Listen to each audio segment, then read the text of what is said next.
I want to take issue with my predecessor because my predecessor is saying that this is one of the scandals in the making. So I want to say that this idea was mooted when the former chairman of Budget Appropriations Committee, my brother Nyoro, was the chairman here. And he was one of the people who participated in conceiving this idea. He supported it.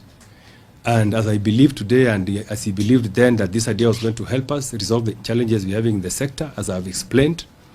And therefore, I take issue with him for recently proclaiming himself that this securitization of RLMF is also a scandal and is going to confer and increase the borrowing portions that this country economy is not able to manage.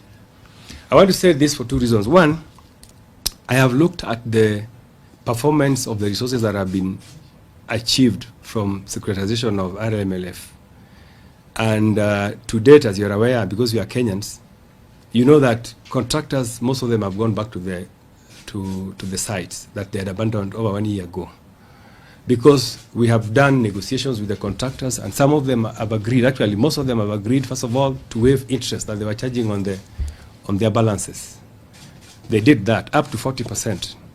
The other issue is that they have gone back and they have said that they're not going to stop work because we are hoping that as we raise more resources from RMF, these funds is going to be used to complete these projects. So I want to challenge my predecessor that you need to give us a better reason why you think this method of jump-starting this sector is unworkable.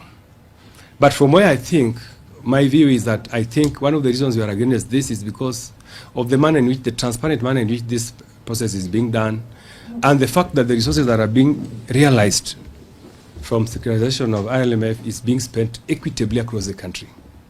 We have had a budget office where, as I've told you, budget is not shared equitably. You know, budget goes to one section of the country. I want to say that under my leadership, because I'm also presiding over the distribution of these resources, the RLMF resources are being shared equitably. All contractors across the country have gone back to their sites because everybody is receiving the resources the resources are meant for Kenyan projects. So I wanted to challenge my brother Ndindi Nyoro that please,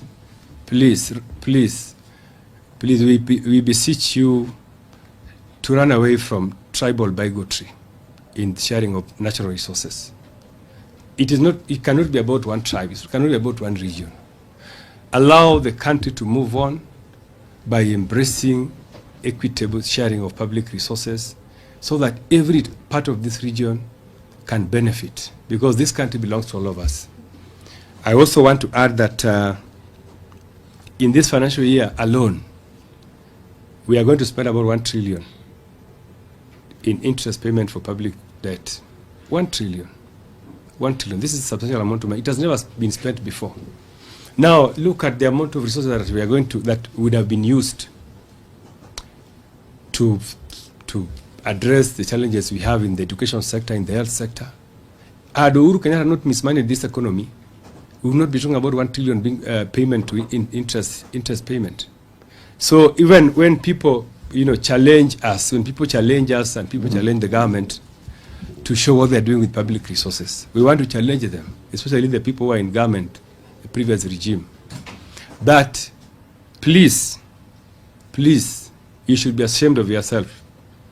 You should be ashamed of yourself. You should come and tell us, if you borrowed 10 trillion, what did you do with that 10 trillion? And because we are now collecting resources, which we are supposed to spend the resources in development of the economy, in the health sector.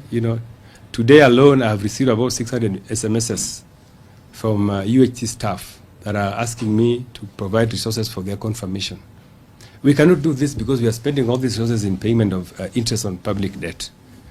So I think these are the cracks of the matter in budgeting, in terms of budgeting for this financial year, and it is important for Kenya to know that this is this position where we are. We want people to criticize us positively, without tribal bigotry, without ethnicizing leadership. We want people to be broad, in the way you think about the country. And I think this is a challenge I wanted to give my brother Ndindi Nyoro. Please be broad in the way you think about the country.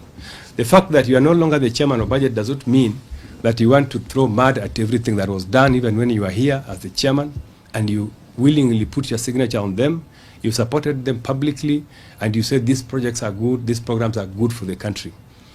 Therefore, members, this is really the message I wanted to give you, unless somebody has a question.